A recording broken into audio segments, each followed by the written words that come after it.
Are you in a color rut? Let's face it, most of us use the same colors again and again, or we avoid the same colors again and again. If only there was a way to expand our color blending knowledge and our color scheme use. And there is.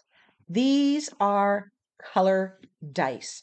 And using these dice, you can expand your knowledge of colors, how they mix, and try out new color schemes. So I saw these wooden dice. They're 1.5 inches across at Dollar Tree. And I grabbed them. And I knew right away that I wanted to turn them into color dice. So we are going to prepare these dice. Now, you could put any color of paint as the base color. I am putting a coat of gesso. I am painting the 4 around the sides and the top one with the first coat and letting it dry. Then doing the one face again, or after everything is dry.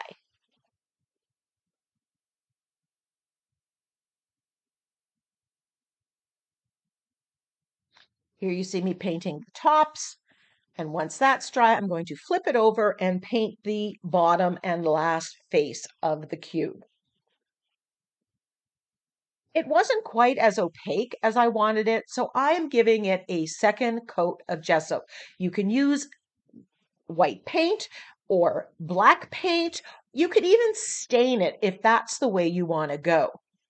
So instead of painting right on the cubes, I have opted to use sticker circles, and I'm using my 1-inch punch to punch out of these labels. Now you saw it stick there. I have a solution coming up so you can avoid that problem. And then I'm simply painting the colors on the sticker paper.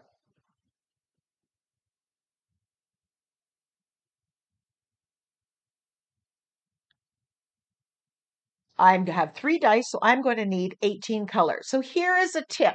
To avoid it getting jammed, if you put a piece of copy paper underneath the sticker paper, it doesn't jam. I make the mistakes and solve them so you don't have to. Now these parts, as well as the circles from the copy paper, I'm just going to put in my stash and I'll use those on an art journal page somewhere down the road. Let's talk about color selection. You are simply going to use the colors that you have. Now, most of mine are Liquitex Basics. I'm using the colors that I love using, as well as maybe some of the colors that I want to start using. I want to force myself to start using those colors. And if I'm using all 3 dice, that is 18 different colors. Now that one, you see that is alizarin crimson. It is looking very close to the cadmium red right above.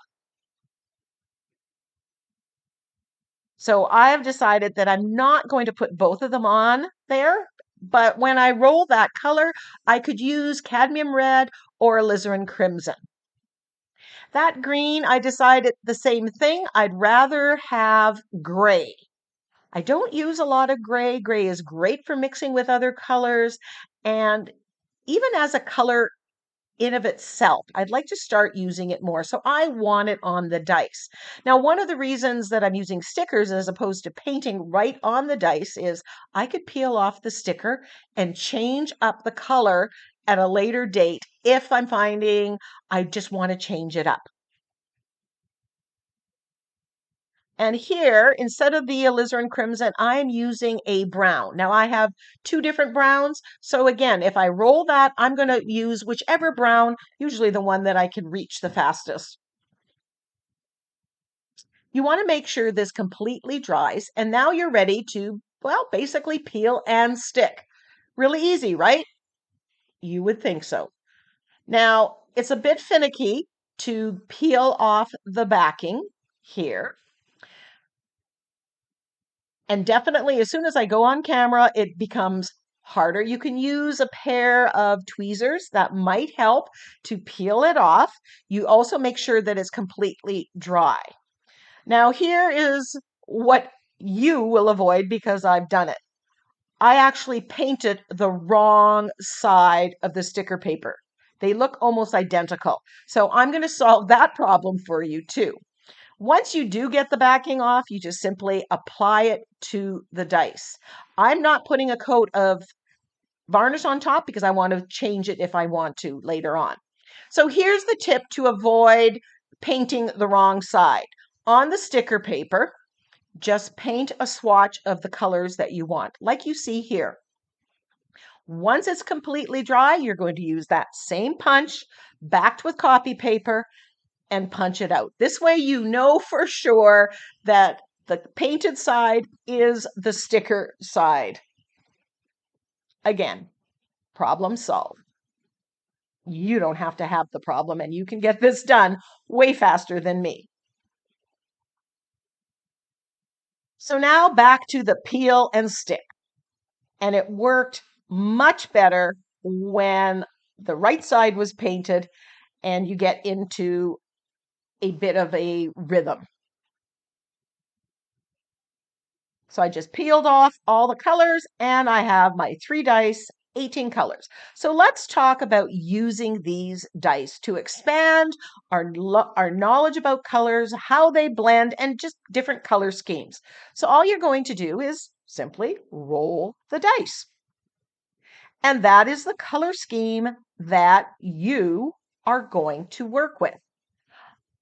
Here I grabbed a mini composition book that has some gel prints on the front, and I am giving the pages a quick brush of gesso. I just want to prepare the pages so they blend a little bit easier. Now, once those pages are dry, I'm ready to use the book. So you roll the dice, you get your 3 colors. This one happens to be deep violet, cadmium red, and quinacridone magenta. I love this color scheme. This would not be a challenge for me. Would it be a challenge for you? Is this out of your color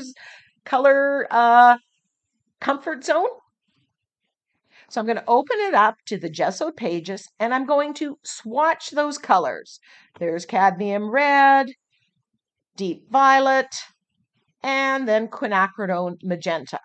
Now you could do this on scrap paper if you want. I just thought it'd be great to have a record of it. Now the colors, all 3 colors here are next to each other on the color wheel. So when that's the case, they will not make mud. They will blend together beautifully wet on wet. So you don't have to worry. So here I'm taking cad red and mixing it with deep violet. I want to know what I get when I mix those 2 colors. I want to know how these 3 colors play. Here's cadmium red with quinacridone magenta. You're just getting different tones and shades. And instead of having so many colors, you now have the ability, you're learning how to blend the colors to get different tones and shades and enrich. If you add a little white here, you can see again the tint or the tone or whatever the color theory word is. I'm just swatching out the colors that go there in that mix. And because I'm putting this in a little book, I can go back to this again and again and see what colors made that nice shade of purple or which colors are going to make brown. You could use this at the beginning of every session when you go into your art room as a creative warm-up.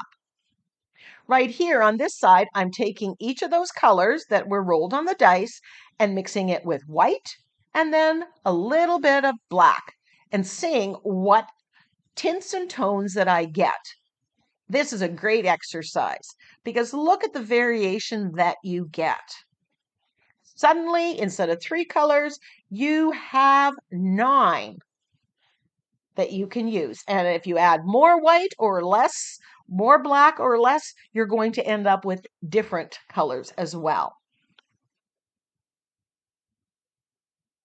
So as a creative warm-up, this will take 5 minutes at the beginning, or maybe this is something you do when you're not feeling particularly creative, but you just want to get in there and get some paint on your fingers.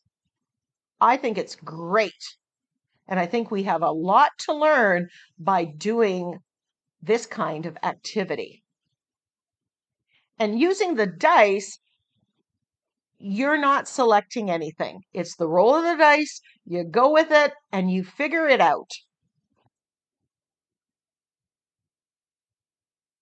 I highly recommend printing off a color wheel like I did there, just to look at. Again, colors that are next to each other on the color wheel, you can mix those wet on wet without worry of making mud.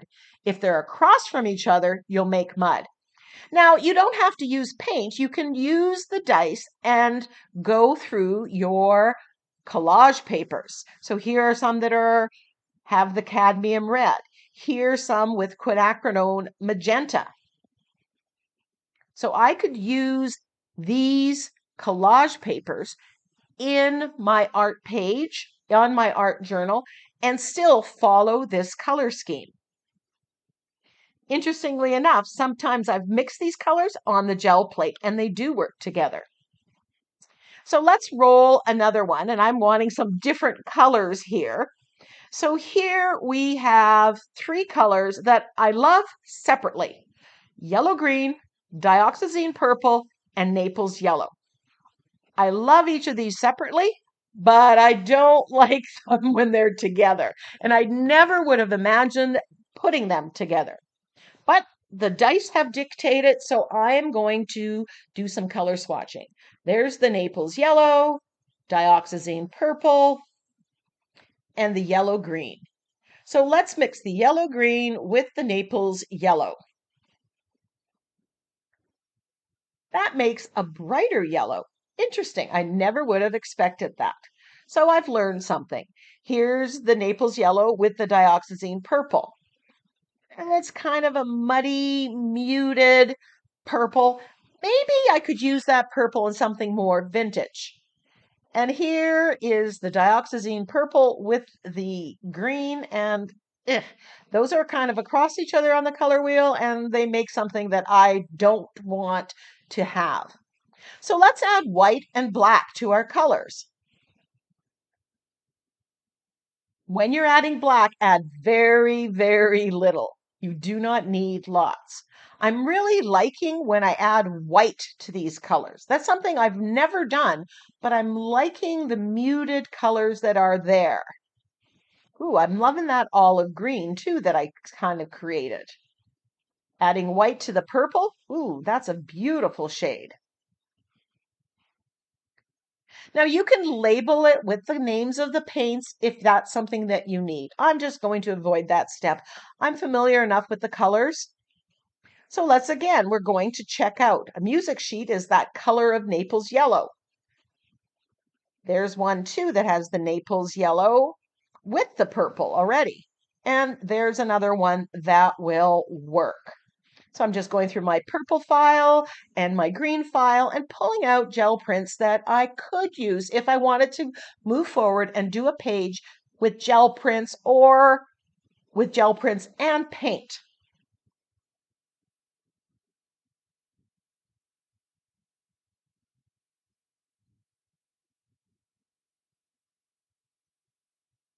And then green. Oh, there's that one. That one works well, as with that one. The benefit of using the collage papers is you're not mixing wet on wet. So when you have like things like the dioxazine purple and the green that are going to make mud, when you use the gel prints, it's not going to. So here is the third color scheme that I'm going to do. And this is again, bright aqua, yellow green, and light blue permanent. They're next to each other on the color wheel, so they will not make mud. No fear of using them wet and wet, because they will not make mud. They'll just make other beautiful tones in there. But if you don't want to use your paint, you can use other color mediums. Here I'm going to show you this with my Inktense blocks. So I have them swatched out and I'm just matching it as close as possible. You could use your distress inks, your sprays, matching it as close as you can, even mix and matching. I could use my Inktense blocks and my acrylic paints. So I'm just pulling out the blocks that as closely as possible resemble this. And if I was going to do a page, this is what I would use.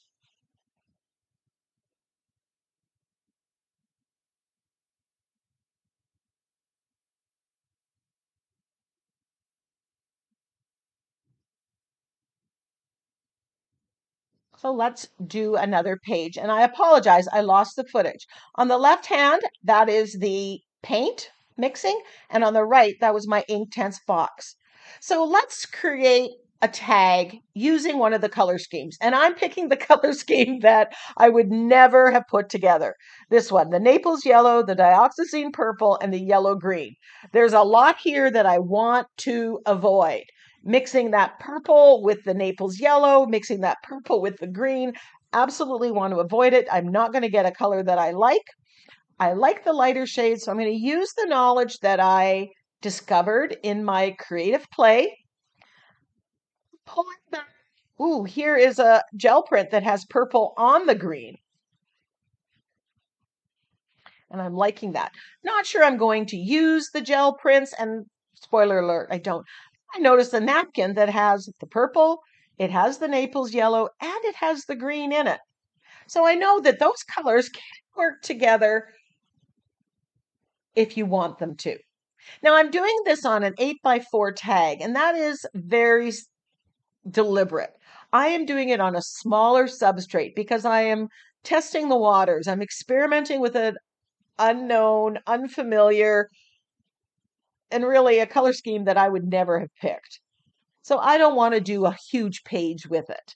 Keeping it small keeps the pressure off. So I'm putting on some modeling paste through the stencil using one of my favorite stencils because I figured there's enough that's going to challenge me here. I don't need to be challenged with the type of stencil. Then I decide I'm going to put some of that book paper on. It's somewhat that color of that Naples yellow on there, and it's going to add some texture and some pattern.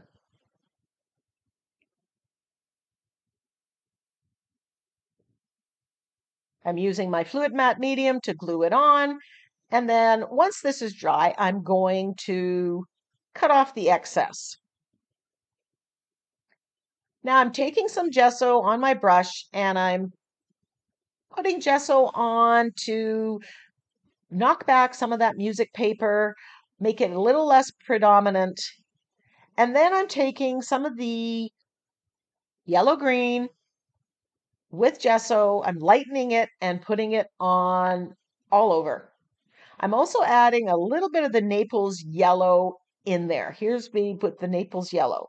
So there's little bits of it. I'm darkening, I'm just kind of putting it where the music paper was. But in a minute, you're going to see that I really didn't like it. I'm struggling right now. I'm not liking anything I see on my page right now other than the texture. So it's a bit of a struggle. But that's okay because when you struggle, you solve the problem and you come up with ideas.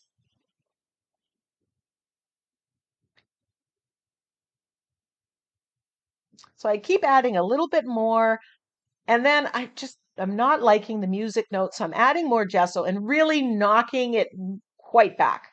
So you're not really even seeing that it's music paper. It was just too conflicting. It just didn't seem to work.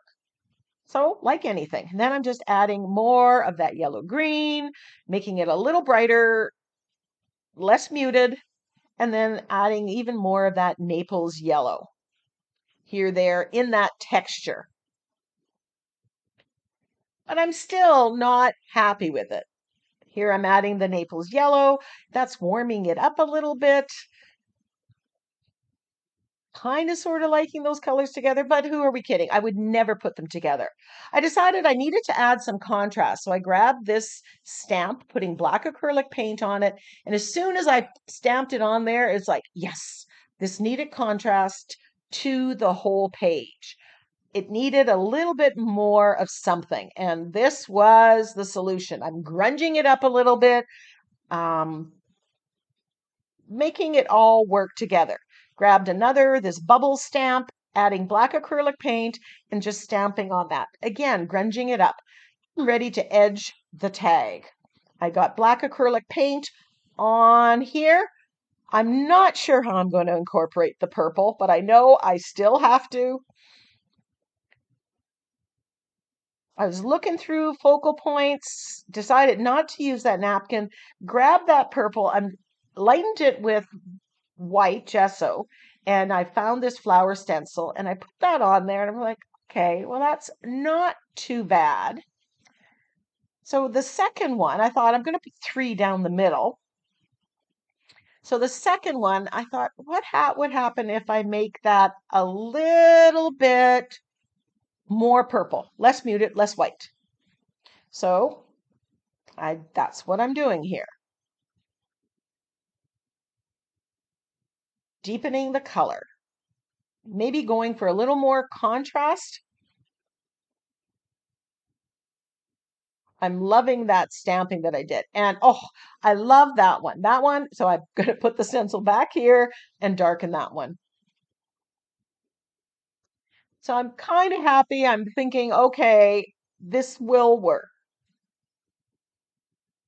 So my plan again was to put three flowers, one above the other on there, slap on a sentiment and call it a day. Again, when you're doing this, you're not making great art. Your goal is to experiment and expand your color. I decide I'm going to add more flowers half off the page all the way around this. And let me tell you, love, love, love this. This looks like a nice wallpaper or a napkin pattern.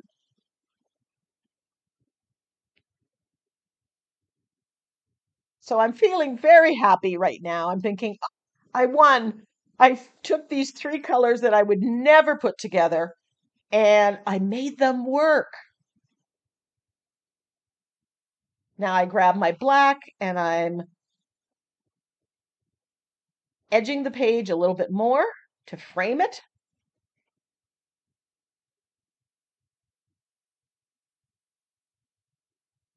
I search for a printable or a focal image. This I had already cut out. It seemed to be about the right size. I grabbed a sentiment from my short and sweet sentiment pack, and I had some that were on this almost looks like the Naples yellow color, and it really ties into the Naples yellow in the background. So I said to win. So I'm going to use that. And I decide, you know what? Instead of one sentiment, I'm going to cut three somewhat related words and put them on there. I'm not going to overthink it. The goal of this creative session was to experiment with an unfamiliar and often and never chosen color scheme.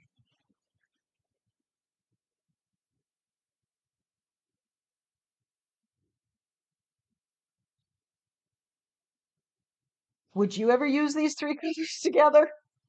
Let me know in the description box, in the comment section. So I play around where the sentiments are going to go, where the words are. The short and sweet sentiment pack is good because it has one word to four word phrases. So they're perfect for tags, for ATCs. You'll get lots and lots of use of them. And you can blow them up or shrink them down depending on the substrate that you are using.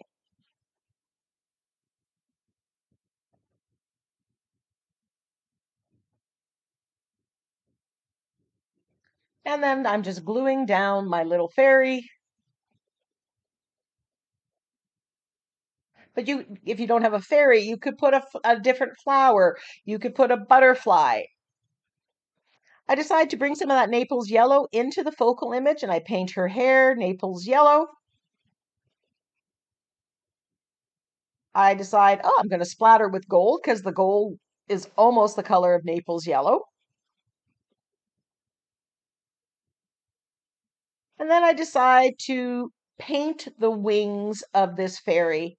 And again, that brings the Naples yellow onto the focal image. Remember, the goal is to use all three colors. They all don't have to be in the background. One could be just in the focal image. Although I do think that if it's in the focal image, it should be somewhere in the background. I'm leaving the rest of the focal image white.